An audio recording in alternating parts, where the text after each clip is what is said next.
Peut-on sauver la planète sans être écolo? Pour sauver la planète, il faudrait que tout le monde change radicalement de mode de vie à l'échelle de la planète.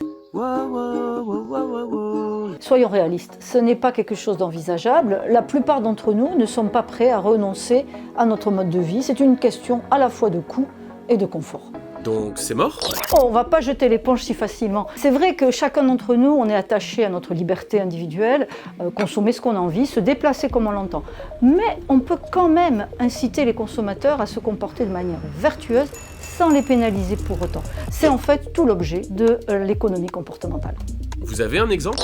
Mieux que ça, j'en ai plusieurs. Par exemple, déjà, il y a ce qu'on appelle en anglais the nudge, le coup de pouce en français, qui aide en fait les consommateurs à faire le bon choix.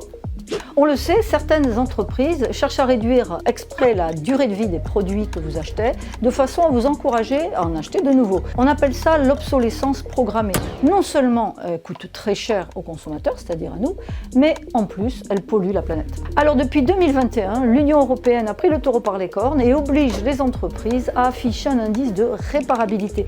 Ça veut dire que votre smartphone, votre électroménager va venir avec cet indice. Et ça marche. 60% des consommateurs, entre deux biens qui ont le même prix, vont prendre celui qui est le plus durable. Le nudge fonctionne.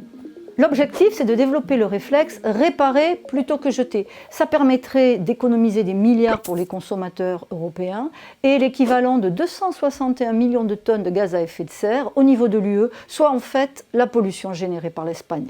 Pas mal. Un deuxième exemple? Oui, les aides directes fonctionnent très bien également. Par exemple, en France, le logement représente un quart des émissions de gaz à effet de serre. Et il faut savoir que ça correspond à une réalité humaine. 4 millions de foyers en France ont des passoires thermiques. Pour inciter les rénovations, l'État a mis en place des aides. Et grâce à ces aides, 2,7 millions de logements ont pu être rénovés en 2021. Ça représente des économies d'énergie et de factures pour les habitants très importantes. Et tout ça, ça suffira à sauver la planète? Ces politiques ont un réel impact. Malheureusement, ça ne suffira pas à sauver la planète si les pays comme la Chine, l'Inde ou les États-Unis ne participent pas à l'effort général. Retrouvez Emmanuel Auriol aux Rencontres économiques d'Aix-en-Provence.